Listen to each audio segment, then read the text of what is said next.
Well, I've been asked by Jeremy to do a video presentation that I'm going to put up on YouTube and share with our online faculty.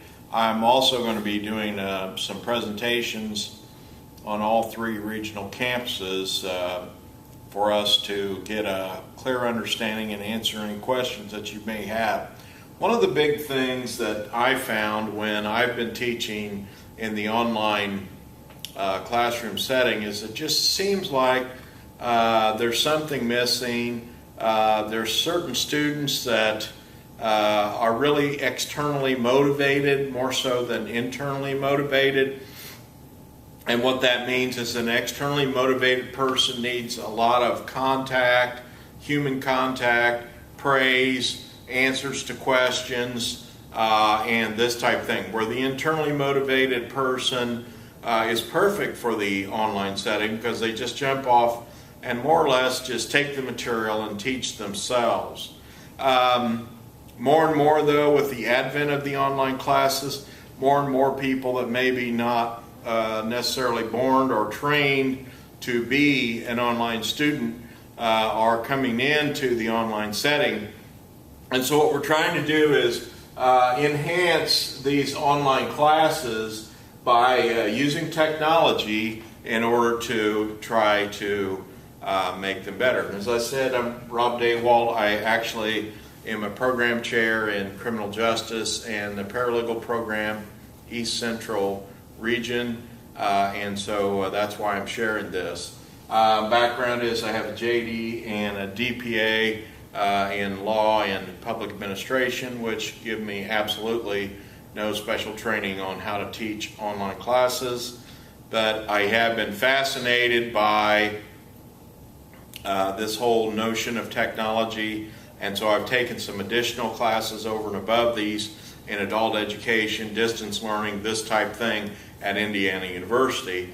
And in addition, I've obtained some training through Indiana University East Campus in Richmond, Indiana, on how to do distance education in a better way that is more useful for the online student. So we're just kind of going through, how to videotape yourself and how to put that video up online so you can share it with your students. They can see it as often as they need to. And so I'm just going to kind of go through a few things that you need. For one thing, I like these little flip cameras. And the flip camera is what I'm using right now to make this video. And then I have another one here. They run under $100. Really, the software and everything to do with the camera is basically designed by Cisco, which is one of the big powerhouses in computer networking, network software, and so forth.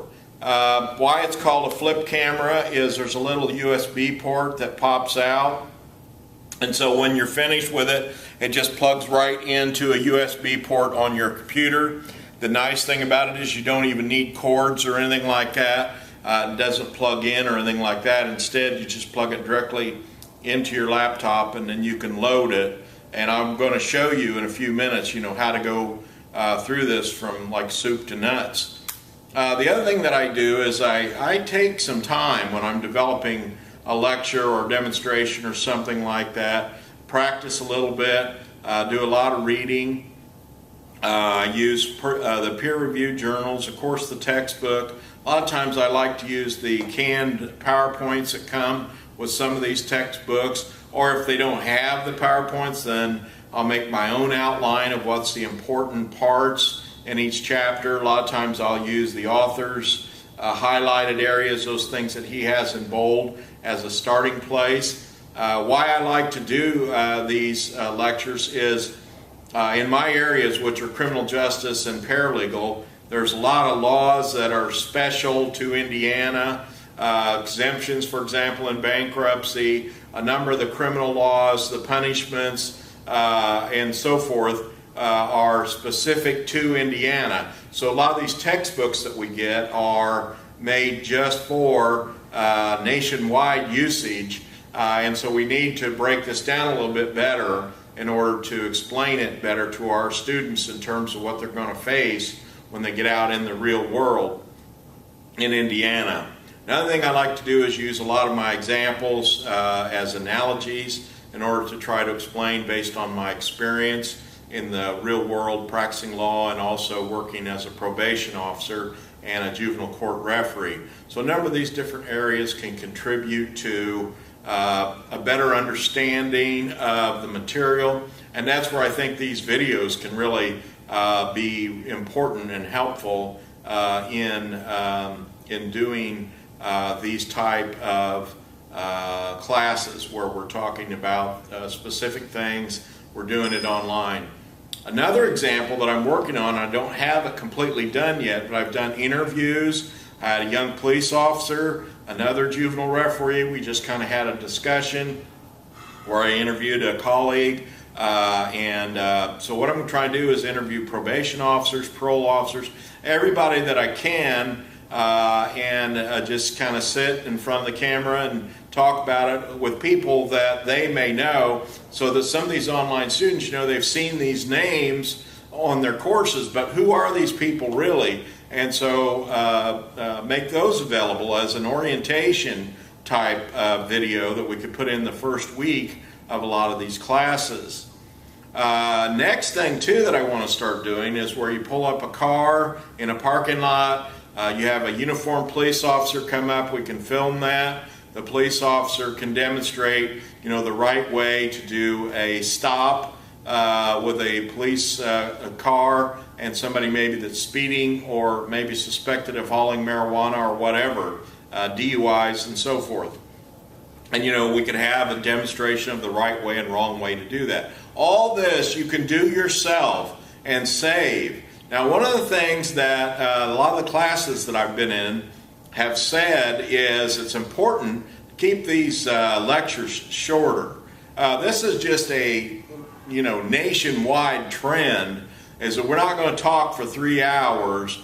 You know, you've got to have projects, other things for people to do, and not just have to sit there and listen to you drone on for all this time. What you're trying to do is give them the highlights, get them a starter, important things that are different maybe from your book that are the way it is in Indiana. Those don't take 3 hours to explain. Try to get it down and that's where preparation is important. Spend a little time, get a little better organized. I'll tell you, there's so much in terms of technology that can be helpful. For example, I was just talking, open source journals. You can get a lot of information right off Google. Google Scholar, excellent.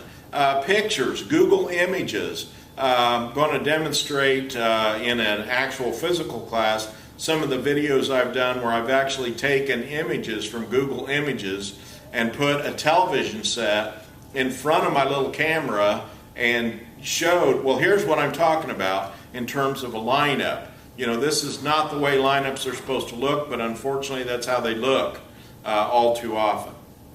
So basically these are just some pointers on this. As far as myself, I bought these cameras, like I said, about $90 a piece. The other thing I bought was a little very lightweight stand. A lot of times I just set that stand up as a tripod on a table, put the camera on top of the little tripod and aim it at the whiteboard. I like to use the whiteboard because here again, it kind of makes the students are familiar with whiteboards. They're students with experience where the instructor has taught using a whiteboard, and so it makes them feel excuse me, a little bit more at home.